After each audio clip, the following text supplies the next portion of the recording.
Hello everyone, this video will make you learn about the energy flow and the laws of thermodynamics in ecosystem. So let's start. All ecosystem are energy driven complexes and the energy concerned to ecosystem is light energy, chemical energy, heat energy and the sources of all this energy is our solar system. तो solar system क्या करता है?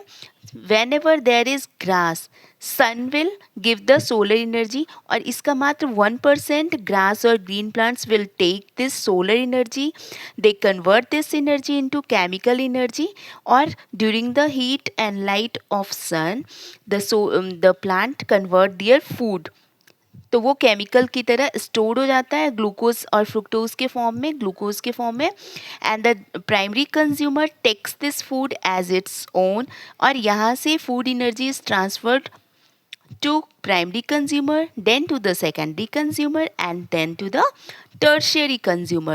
So here we saw the energy from the solar energy was converted to chemical energy and there it converted into food energy which gave heat, which again converted into heat and food energy.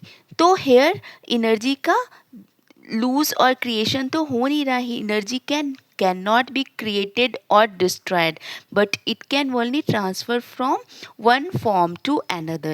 In the food web, in the food chain also, the solar energy is trapped by the plants and plants will use that chemical energy to make their food, and from that food the energy is transferred from one form to another. Here the chemical energy is transformed to different organism by the food habitats and there it converted into heat energy and the energy of doing work.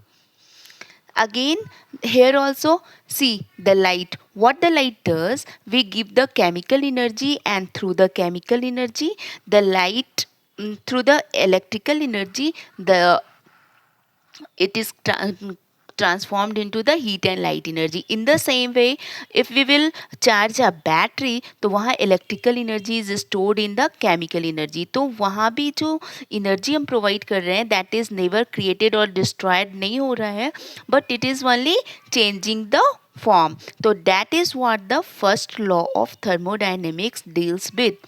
First law of thermodynamics means energy can not be created nor be destroyed, but it can only transfer from one form to another. This is what the first law of thermodynamics. जैसे हमने अपने गाड़ी में fuel भरा तो fuel जब गाड़ी में भरते हैं तो वो इलेक्ट्रिकल एनर्जी क्या होता है?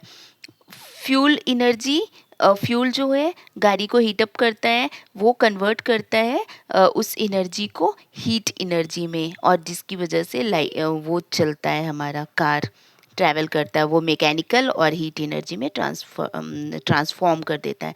So energy can neither be created nor be destroyed but it can only transfer from one form to another. ठीक है. और फूड चेन से भी हम लोग जब रिलेट कर रहे थे तो एनर्जी जो डिस्ट्रॉय नहीं हो रहा था from plants, the chemical energy goes to different tropical level, वो फूड एनर्जी के फॉर्म में और उससे वो हीट एनर्जी बंद करता है और ये chemical energy is transformed into different level और इससे हमें हीट मिलती है. That is all clear for the first law of thermodynamics. And second law of thermodynamics क्या कहता है? It states that every transformation of energy is accompanied by a simultaneous degradation of energy from concentrated form to dispersed. Flow of energy is always unidirectional. So this is a little bit complex. ये कहता है जब भी हमारा transformation of energy होता है तो उसमें साइमल्टेनियसली डिग्रेडेशन हो जाता है एनर्जी में. मतलब थोड़ा थोड़ा एनर्जी, हमें पूरा एनर्जी नहीं मिलता है. वो एनर्जी हमारा या तो हीट के फॉर्म में या फिर मेटाबॉलिक प्रोसेस को हैपन होने में वो डिग्रेड हो जाता है. तो सेकेंड लेवल कंज्यूमर को ये एनर्जी बहुत ही कम मिलता है और ये from concentrated form to disperse हो जाता है. तो ये एनर्जी का फ्लो कैसे होता है? हाई एनर्जी से ही लो एनर्जी में फॉलो करता है क्योंकि हमेशा जब भी एनर्जी का फ्लो होगा that is from high concentration to low concentration, तो हाइयर लोअर को देता है इस सेकेंड लॉ के अकॉर्डिंग। और ये हमेशा यूनी डायरेक्शनल होता है, जो देने वाला है वो देगा और लेने वाला मतलब वन डायरेक्शन में ही होगा, जैसे with the food way we can understand. See grass, solar energy यहाँ से मिला, बट सोलर एनर्जी का 100% प्लांट्स भी यूज़ नहीं कर पाता है। Only due to some limitation it can use only 1% of the sunlight for the use of photosynthesis. तो ये केमिकल एनर्जी यहाँ पे ट्रांसफॉर्म हुआ इसे फूड एनर्जी में, बट ये पूरा एनर्जी को नहीं ट्रांसफॉर्म पूरा यूटिलाइज नहीं कर पाता है rabbit. Rabbit will only utilize, ये हीट एनर्जी में कन्वर्ट हो जाता है, फिर रैबिट डिस्पिरेशन करता है, उसमें एनर्जी में भी ये लॉस्ट हो जाता है। मतलब 100% इससे गेन नहीं हो रहा है, और हर एक ट्रॉपिक लेवल पे ये एनर्जी डिग्रेड होते जाता है।